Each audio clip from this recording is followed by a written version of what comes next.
honest question, have you ever been jealous of your sibling?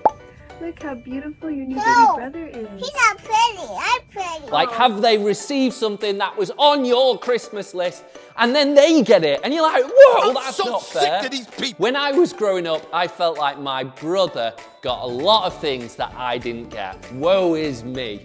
He got the bigger room. He even got a computer in his room. I've honestly let go of it. I was jealous, and maybe you can sympathize with that too. But contrary to your beliefs, your parents don't love them or your sibling more than you. And we're going to explore this in more detail today.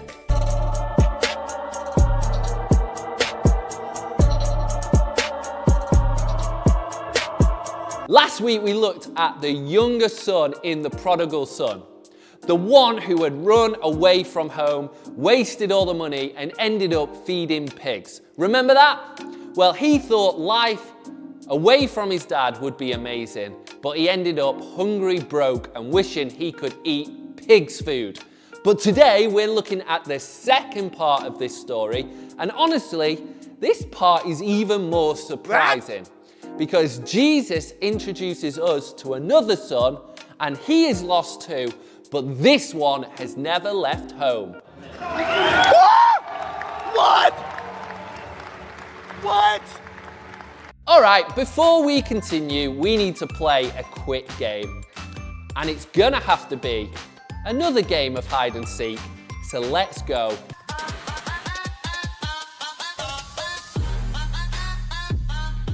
Kids who are terrible at hide and seek. You grabbed a blanket and then just stood in the kitchen? You can't just put your face in a shoe and call it a hiding spot. To realize the box is see-through, right? I wonder where the kid is. We can see your legs. Hiding under the blankets was a good idea, but lay down. This doesn't work. What are you doing here? Is she actually confused? Does she think he's a lamb? You didn't even bother to shut the door? This one's not too bad. But we can see your feet. Just because the alligator is bigger than you doesn't mean you're hidden. You forgot to check if there was a mirror next to you. We can see the shadow. These curtains are see-through. Found ya. Terrible hiding spot. Follow.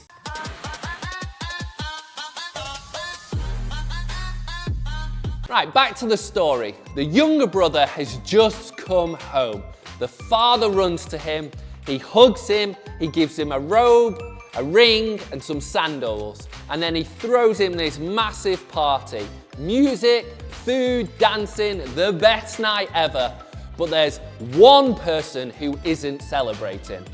The older brother.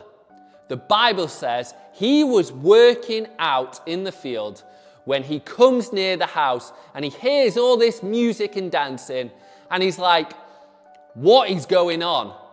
And the servants say, your brother has come home and your father has killed the fattened calf because he's safe and sound and we're going to have a massive feast. But instead of being happy, the older brother gets really, really angry. So angry that he refuses to go inside. Now in those days, that was a huge insult. The father had invited everyone to the feast, but the older brother stays out and basically says, no way I'm coming in. So the father does something amazing again. Just like he ran over to the younger son, he now comes outside to the older son and he pleads with him. But listen to what the older brother says. All these years I've been slaving for you. Did you hear that word, slaving? He doesn't see himself as a son. He sees himself like a servant. Then he says, you never even gave me a young goat so I could celebrate with my friends. And then he points at his brother and says, this son of yours, not even my brother, but this son of yours. The older brother lived in the house, but his heart was far from the father. He obeyed, he worked hard, but he had no joy, no love, no relationship. Then the father says something beautiful to him. He says, my son, not servant, not complainer, moaner, but my son. He says, you are always with me, And then he says something incredible. Everything I have in this house is yours. The older brother thought the father was holding things back from him, but the truth was the father had already given him everything. The problem wasn't the father's generosity, it was what was going on in the older son's heart. And this is the shocking part of the story.